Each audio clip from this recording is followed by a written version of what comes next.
Good evening students. तो आज हम एक्सरसाइज 1.2 का क्वेश्चन नंबर 1 करेंगे। क्वेश्चन नंबर 1 बोल रहा है state whether the following statements are true और फॉल्स, जस्टिफाई योर आंसर। यानी हमें जस्टिफाई करना है कि जो गिवन स्टेटमेंट्स है ट्रू और फॉल्स है। पहला क्वेश्चन बोल रहा है every irrational number is a real number. जो भी रेशनल नंबर है वो रियल नंबर होते हैं। तो हम जानते हैं कि जो रियल नंबर होता है वो रेशनल नंबर और इरेशनल नंबर दोनों को मिला के बनता है। हमने फर्स्ट डे भी पढ़ा था कि जो भी रियल नंबर होते हैं हमारे रेशनल नंबर और इरेशनल नंबर दोनों से मिलकर बनता है, और जो भी हमारे इरेशनल नंबर्स होते हैं वो रियल नंबर्स का ही एक फॉर्म होता है। क्लियर? तो हम लिखेंगे yes statement is given statement true, yes given statement is true. और हमसे यहाँ जस्टिफिकेशन भी मांगा है, तो हम जस्टिफिकेशन में क्या लिखेंगे? Since collection of real number is made up of rational and irrational number. Clear? Rational and irrational number.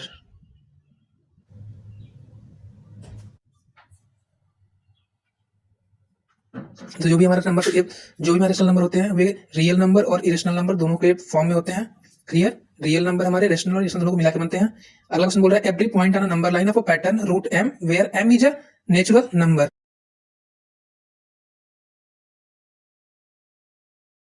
क्या कह रहा है क्वेश्चन कि अगर हम m की जगह पे कोई नेचुरल नंबर रखते हैं तो क्या होता है? मान लो 4 रखा तो 4 किसका होता है? 2 का।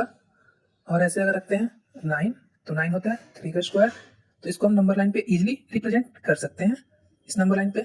लेकिन अगर यही इसको हम लोग इजीली नंबर लाइन पे रिप्रेजेंट कर सकते हैं, √4 √9 √16 किसी भी नंबर को हम लोग इजीली नंबर लाइन पे रिप्रेजेंट कर सकते हैं। और हमेशा इसका इंटीजर्स कितना आएगा? हमेशा पॉजिटिव में आएगा इसका इंटीजर्स। क्लियर?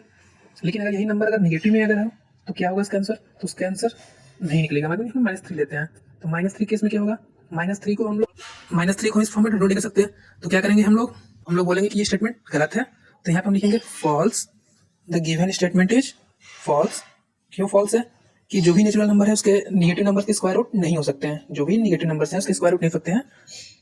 हमेशा सिर्फ पॉजिटिव नंबर के स्क्वायर रूट होते हैं। -3 के -2 का स्क्वायर रूट नहीं हो सकता। तो स्टेटमेंट हम लिखेंगे false, no negative numbers can be the same square root of any natural number. तो अगला क्वेश्चन बोल रहा है every real number is a irrational number. जो भी रियल नंबर होते हैं वो इरेशनल नंबर्स होते हैं। तो आइए देखते हैं।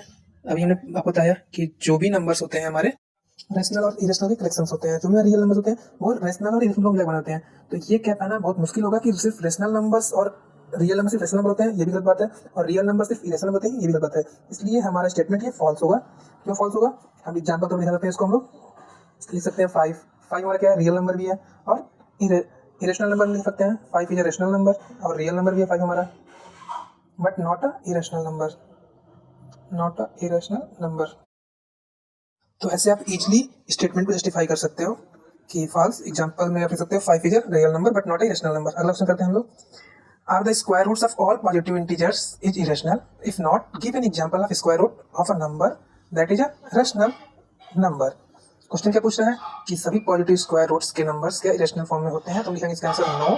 क्यों? क्योंकि मैंने जस्ट वीडियो में देखा था कि जो 4 का स्क्वायर होता है √4 होता है, स्क्वायर रूट 4 होता है, तो उसमें लिखते हैं 2 और सेम √9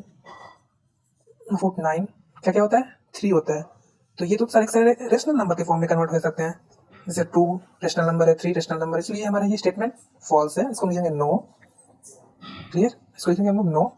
तो इसका एग्जांपल भी हम लिख सकते हैं √4 √9, ये हमारे एग्जांपल्स हो जाएंगे। तो ऐसे आप भी कोई एग्जांपल लिख सकते हैं √4 का √9 का। तो आप इस एग्जांपल को लेके आप इसके स्टेटमेंट को कंप्लीट कर सकते हो। क्या लिखेंगे? तो इसके एग्जांपल के तौर पर लिख सकते हैं हम लोग no √4 is equal to 2 which is a rational number. Clear? तो 2 क्या हमारे रेशनल नंबर है, √4 is equal to 2 is rational number. और ये हमारा आज का टॉपिक खत्म होता है और फिर हम अगली वीडियो में आपसे जल्दी मिलेंगे। तब तक के लिए धन्यवाद। लाइक शेयर सब्सक्राइब करके रखिएगा। Stay tune.